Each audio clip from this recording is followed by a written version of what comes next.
Incontriamo qui la signora Rimedia, buongiorno. Buongiorno, Rimedia Montolietta.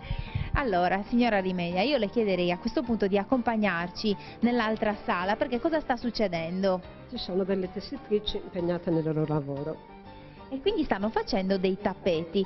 Naturalmente a Nule il tappeto è uno degli elementi più importanti dell'artigianato. Sì, penso quello più antico e più importante, perché ci hanno lavorato non solo le nonne ma anche le bisnonne. Quindi insomma abbiamo qui due signore che stanno lavorando al telaio. Buongiorno signora. Lei è la signora? Fala Maria. Allora Maria, lei sta utilizzando questo telaio. Già il telaio ha una particolarità rispetto agli altri telai degli altri paesi della Sardegna. Sì, perché il telaio è verticale, il tappeto viene come al dritto al rovescio. Sì. Quindi non c'è differenza tra il fronte e il retro, potremmo dire? No, non c'è differenza. Allora, quali sono le particolarità del tappeto di Nule?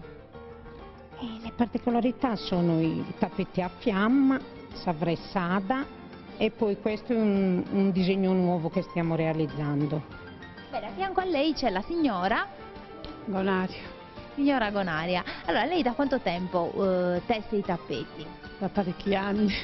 Quanto ci vuole realizzare un tappeto più o meno di queste dimensioni? Allora dipende dal disegno. Allora abbiamo il tradizionale che è quello più semplice perché impieghiamo meno tempo e non dobbiamo usare schema e quindi quello lo facciamo a memoria e quindi impieghiamo meno tempo, diciamo 20 giorni, una misura diciamo come questa, 1,70 m. Una ventina di giorni lavorando in due? Lavorando in due, sì, 1,75 m diciamo per 2,50 m.